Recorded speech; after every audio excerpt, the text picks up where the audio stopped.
Üdvözlök mindenkit egy újabb videóban. Mint láthattátok, ma a Kassai vonatparádére fogunk ellátogatni, ami egy nagyon érdekes rendezvény szerintem. Annyit kell róla tudni, hogy a kassai állomáson van egy fordítókorong, amit majd körbe fog állni mindenféle csehszlovák gépezet, de tényleg mindenféle, tehát rengeteg retro is lesz itt, és újabbak is.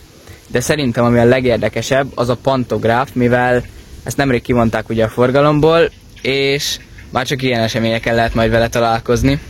Remélem, hogy ez az esemény titeket is érdekel. Ha ez így van, akkor tartsatok velem, és kezdődjön is a videó. Fú, meg itt van valami pantográf maradvány is. Még sose láttam ilyet.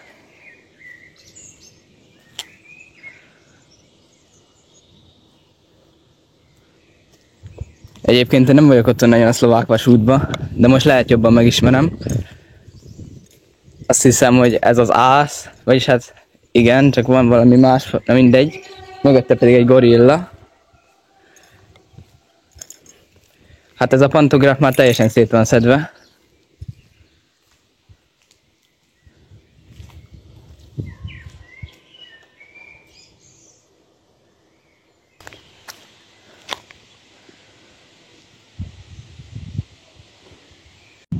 Fú, itt rengeteg fajta gép van. Nagyon komoly ez a hely.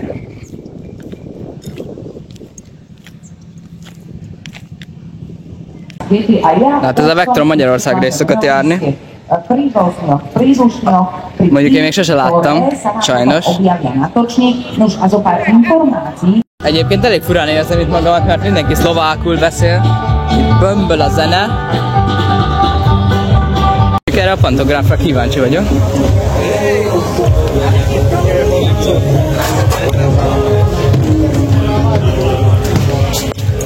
Na hát így néz ki belülről a pantográf. Hát valószínűleg sose fogok ilyen elutazni.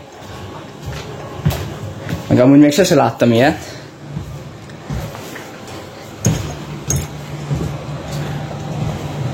És kipróbálom az ülést, hogy körülbelül milyen. Hú. Hát... nem mondanám, hogy valami kényelmes, de elmegy. Hát amúgy kívülről nagyon jól néz ki.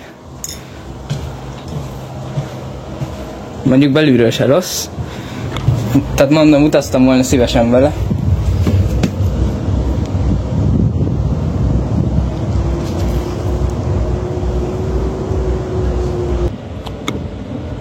Hát ennek tök szép a festése.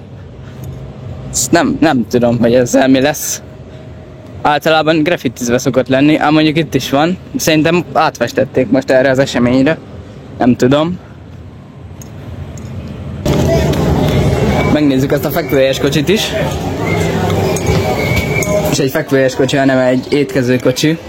Bocsánat, összekevertem. És ott van a Vectron, meg a Panther. Ez is valami nagyon réginek tűnik. Gondolom az is.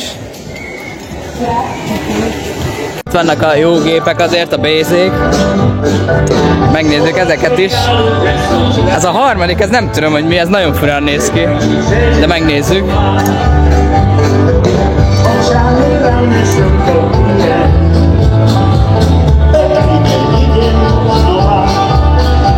Hogy néz ez ki? Nem tudom, hogy ez mi. Ez pedig egy csuklós BZ. Ugye itt több van belőle, mint nálunk.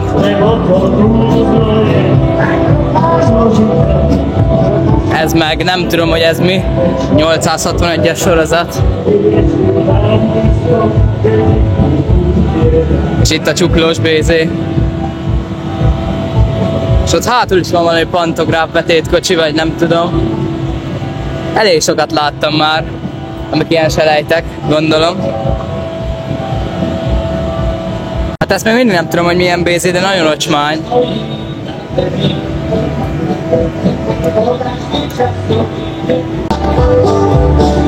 Majd megnézzük, milyen belülről a BZ. Hát, menjünk fel a simába.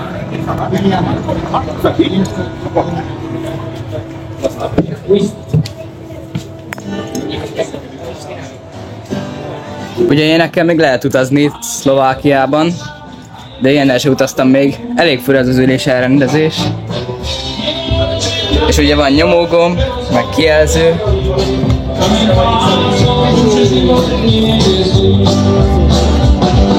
Hát tényleg rengetegen vannak, mondjuk ez nem meglepő.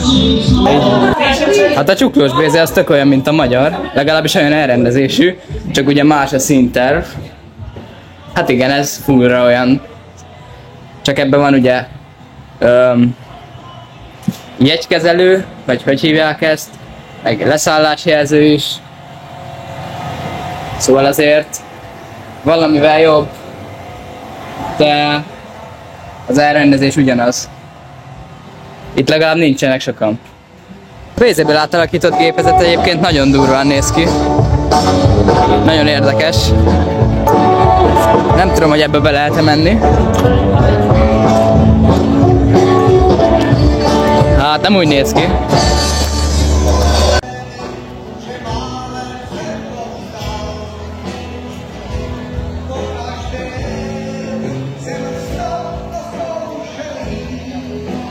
Megyünk is. CD-čko, čo stojí, taká obrázka, to na tom je dvoj CD-čko s maľovánkou 10 eur a obyčajné CD-čko 5 eur. A ešte máme...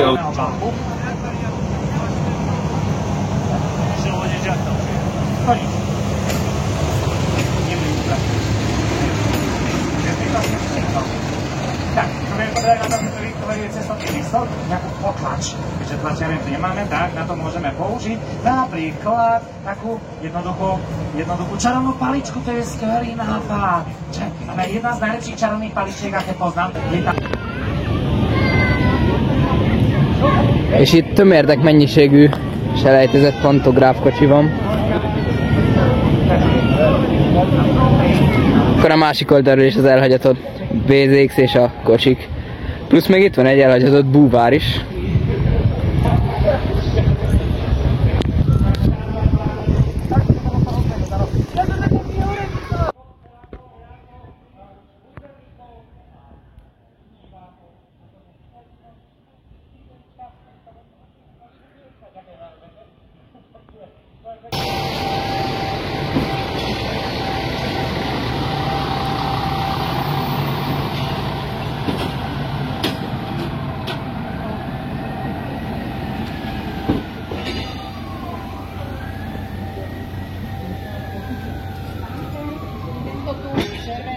Teda vidíte, tak v podstate ten červeno-bielý je panter a tam nájdete chill-out zónu. Rušníkom inak je výstava Jána Nováka, nezvyčajné modely, fantastické. Közben így néz ki egy panter. Elég menő.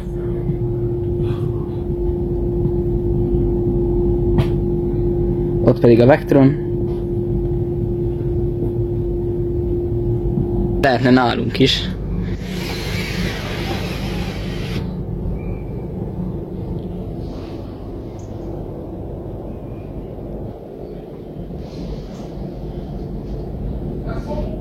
Ez a csuklós Mazda nagyon komolyan néz ki.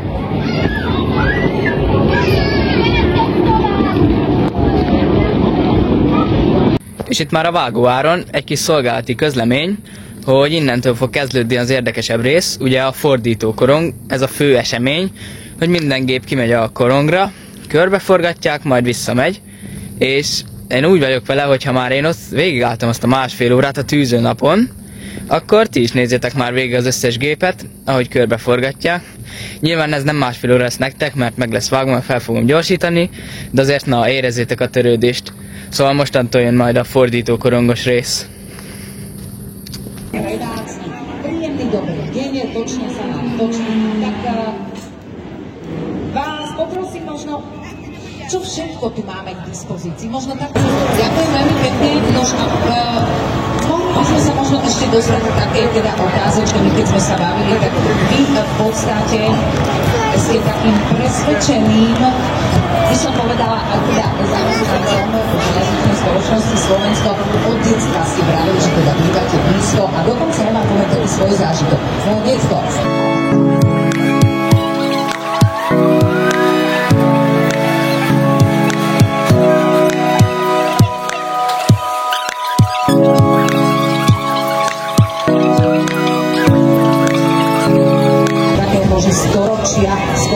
keď to tak dobre počítam. Výborne.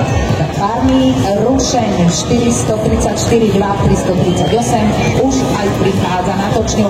Naozaj môžete točiť, fotiť z každej strany. Konkrétne o tomto rušni vám ešte viem povedať, že Rušeň prakticky po celý čas svojej existencie ťahal osobné a nákladné vlaky vo východných a stredných Čechách. Po úplne farnej prevádzky v 70. rokoch minulého storočia sa dostal do Doprav Slanom, kde bol v roku 1977 odstavený a o 2 roky neskôr aj zrušený. Na svoju záchranu čakal v Kráľukoch nad Vltavou a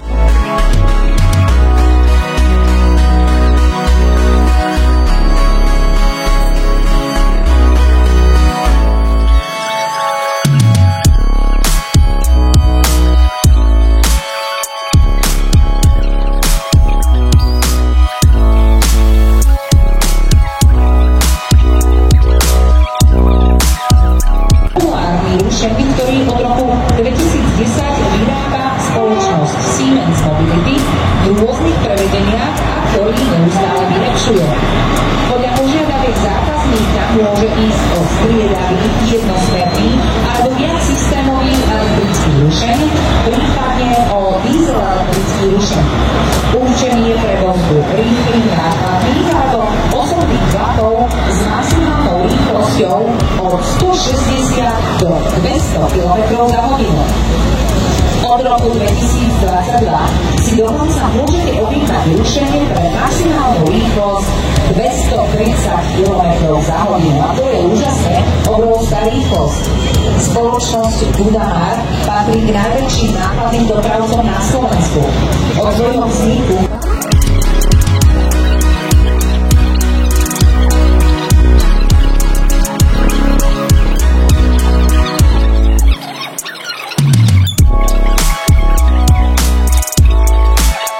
parametre a životnosť rušňa. Na čo je teda určený, milí priatelia? Je určený na posun a nákladnú dopravu na celoštátnych aj regionálnych tratiach a na vlečkách v stredoeurópskych klimatických podmienkach do nadmorskej výšky, a vidíte, pozorne počúvajte, do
vyučením zelenej ktorým vznikol rekonstrukciou Rusňov 753. Je vyhráva operačný závod ČKV v období rokov 1968 až 1977. To znamená, že máme možnosť sviať takého jednoduška spôsobom. Kvôli odmietnutiu dodávok ďalších sérií Rušňov 754 začali koncom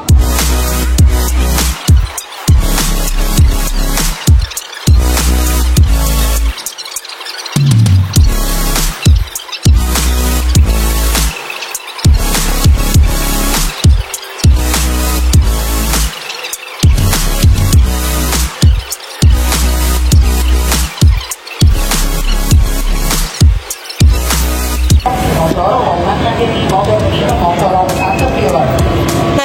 Tvorbe ŽOS Volen mysleli aj na ekológiu a rám Rušňa je upravený na zachovávanie ropných produktov v prípade úniku. Hodnota Rušňa je 70 tón a v prevádzke dosahuje maximálnu rýchlosť 100 km za hodinu. Teraz je naozaj veľmi pomaličky, aby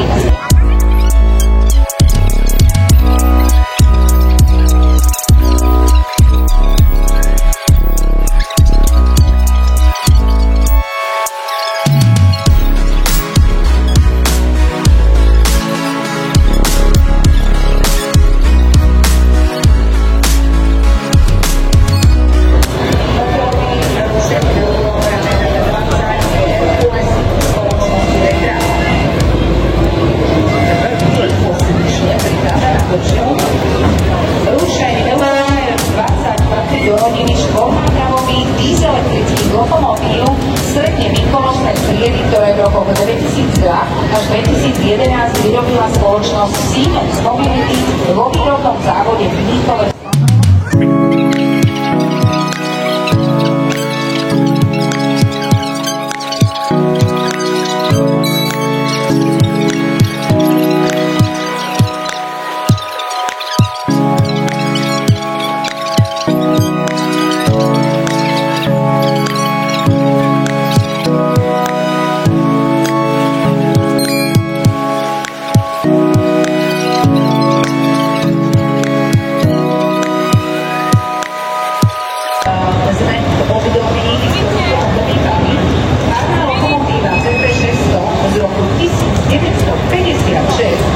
Slúžila v závodoch ťažkého strojárenstva v Dúchnici nad Váhom. Do Košíc dorazila v novembri roku 2018. Tento skvot našej železničnej histórie sa usilujú zreštaurovať dobrovoľníci z Košickej detskej historickej železnice.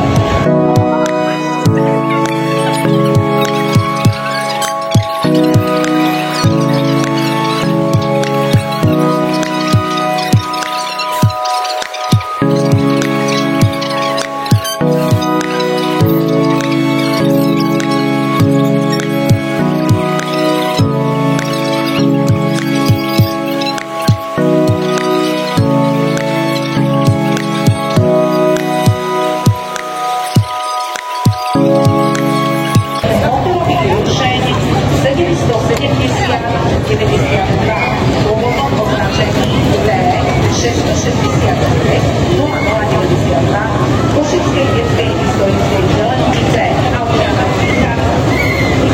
pre vývoja výrobu izoelektrických družňov T669, dnes označenie 770, sa stala citeľná absorpcia výkonných motorových lokomotív na ťažkú posúvačnú službu, pre ktorú posúvačnú ručný radu zničných podnikov v Československu dodávali lokomotív ČKV Praha a podnik strojárske a metalurgické závody Dúchnica nad Váhom.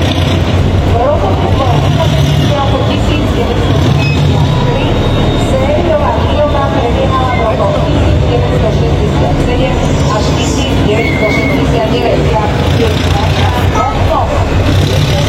Koľko váži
a opravy trakčného elektrického vedenia. Pre bývalé československé štátne dráhy ich vyrábala vagónová súdrejka v rokoch 1983 až 1992. Ide o najrozšírenejší typ takýchto špeciálnych vozidiel nielen na Slovensku, ale aj v Česku. Na streke si všimnite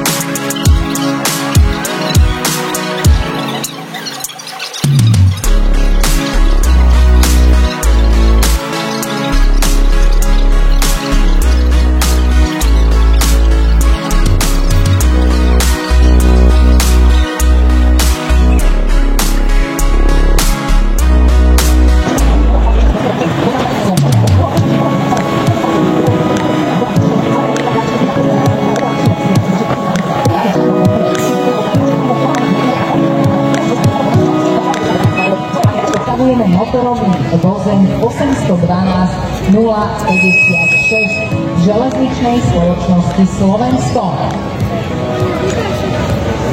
Motorový vozeň jazdí na regionálnych trasách. Vyrábal sa v rokoch 2002 až 2006 ako konštrukcia vozidiel série 810. Celkovo bolo vyrobených 65 kusov a takisto je plný cestujúci, dokonca má označenie aj dosice, že je doma.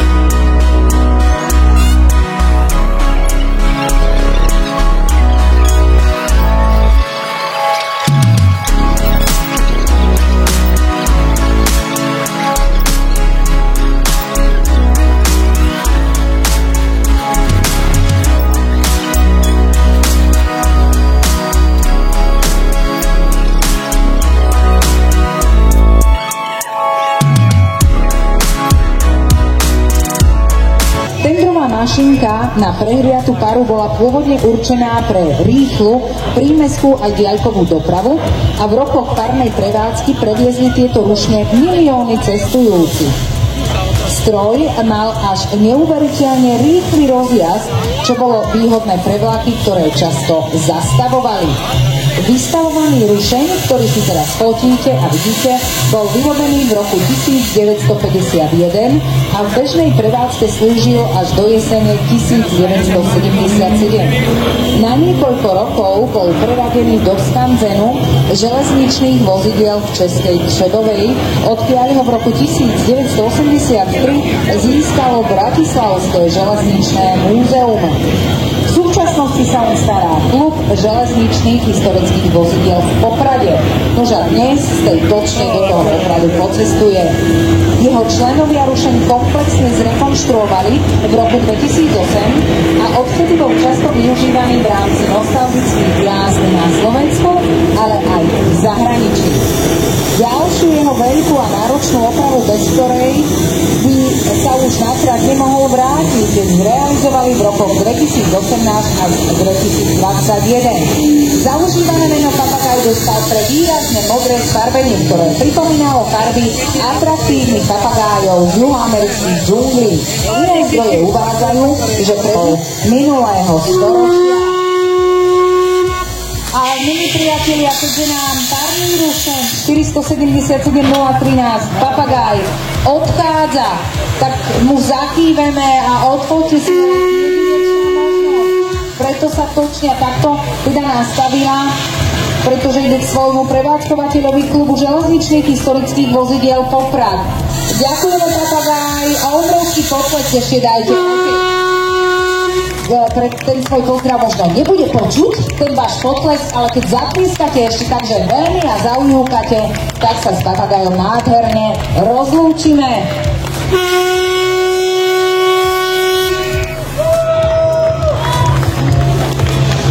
Dovidenia.